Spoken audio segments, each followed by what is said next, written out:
equity, his sense of fairness is not skewed by sin. He pours out his grace as he sees fit. In the parable, those who started first were given the same amount as those who started last. The ones who came last were given the same as the ones who came first. God's not going to submit his wisdom and graciousness to the approval of sinful servants. He just expects us to trust him for his kindness. Listen, Noah toiled building an ark for over 100 years. Moses led an ungrateful people through the wilderness for 40 years. You're not even like one of the disciples who literally had to hoof it around the promised land for 3 years following Jesus. And yet none of them gets to look at the thief on the cross and say, grace for him? He just got here. Look at what we've been doing. No.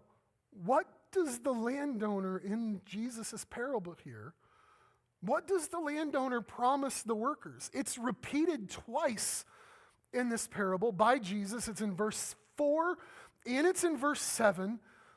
Go to the vineyard and whatever is right, I will give you. Go to the vineyard and whatever is right, you will receive. In other words, go to work, serve the Lord, trust you're not going to get cheated when he settles up. He's going to reward you graciously. If the disciples of Jesus who were standing in front of him that day, and then the disciples of Jesus who are sitting here today, could adopt this mindset, could see that the blessing of God is not based on any merit, anything we deserve, it's simply on his grace and kindness, it will change your perspective on the things that you see in the world. Now, the ironic thing is, it might not change the words that are coming out of our mouths.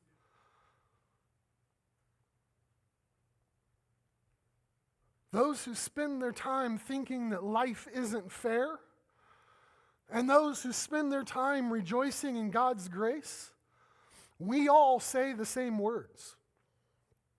I don't deserve this. The difference is some of us complain about every trial, every heartache, every problem, and we're like, I don't deserve this. And others recognize God has graciously rewarded us beyond any standard of fairness, and we can be astounded at his kindness and say, I don't deserve this. This upside down kingdom of the Lord Jesus, the last being first, the first being last, it should lead us to humility, to confidence, to be unimpressed with ourselves. It should make us stop stomping our feet like a bunch of toddlers insisting, this is not fair, give me what's fair. Instead, we should embrace the kingdom of Christ and be unconcerned about what is due, what we're owed, where we rank, getting our fair share, stop being fascinated with thinking, wait a minute, I'm missing out, why am I not getting better than what I've got? We should be content with what blessings the Lord has given us and thank him that he treats us according to his grace, not according to what we deserve. God gets to handle his business however he wants to.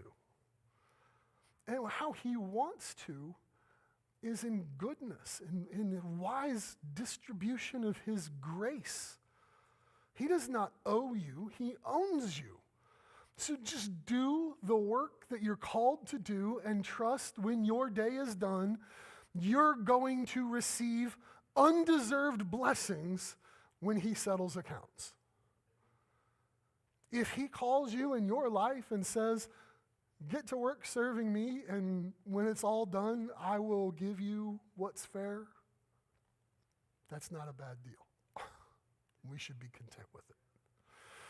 All right, you want to stand? Larry, come lead us in a hymn.